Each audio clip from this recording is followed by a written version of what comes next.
The owner of the Whyalla Steelworks in South Australia will spend up to $500 million on a new electric arc furnace, helping it slowly shift away from coal-based steelmaking to green steel. Liberty Steel is hoping the arc furnace will be operational by 2025, which will dramatically reduce carbon emissions and help the company comply with the federal government's safeguard mechanism. Joining me now is Teens Victor, the CEO of Liberty Primary Metals Australia. Teens, thanks so much for your time today. Let's start with that safeguard mechanism. How large a role has that played in forcing you to reduce emissions out of Whyalla? I think for us it was always important to actually move towards carbon neutrality. And that's a strategy that we've had since 2019, where we announced that we will actually achieve carbon neutrality by 2030. So it's a strategy that we've embarked on a long time ago, and the safeguard mechanism will just support this transition that we've been planning for a long time. Yeah, for our viewers, can you just explain the different steel production process using the arc furnace as opposed to the original coal-powered steel? Yes, there's two types of steel processes today. There's the blast furnace process, which actually is largely a chemical process. So it uses coal as the chemical element to remove the oxygen and then produce the steel. About 75% of steel today is still produced through the blast furnace process. The other process then is the electric arc furnaces, where we actually use electricity to melt the product. And in this case, there's very little chemical energy required. So this is where we moved from carbon-based to electricity-based process. And just talk me through this new arc furnace that you're going to be installing over the next couple of years out at Whyalla. I understand it's going to be running with gas first and then shifting to green hydrogen. Is that right? No, in fact, what we have announced is that there's a process that sits in front of the arc furnace, which is what we call the direct reduction unit.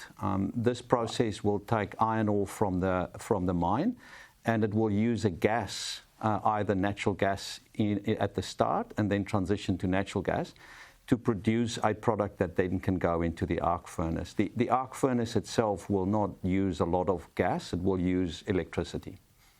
Got you, right. Look, is there anywhere in the world where green steel is already being made in large quantities, or is it still quite a new product? No, it's. I mean, that's a very good question. It's still very new. There's a number of companies that have started with relatively small pilot plants, but I think it also depends on when you look at the electric arc furnace, and it's a scrap-based process, so it takes recycled scrap and it melts it. That process is well proven, and as I said, 25% of the world's steel is already produced via that route. And that has got a very low carbon footprint.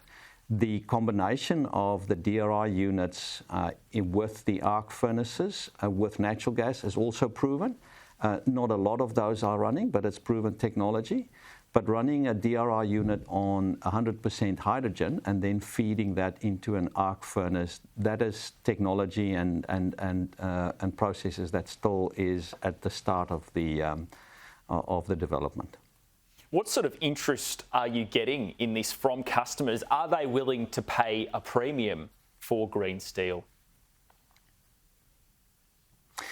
I think what we are seeing is that our customers worldwide are starting to insist on providing our providers as providers to provide them with steel that's got a much lower carbon footprint. So in fact, what we are seeing is some of the big automotive suppliers worldwide are now insisting that the suppliers has to provide product that is low in carbon. So I think there's definitely a shift from our customers also to drive towards a lower carbon, embedded carbon product.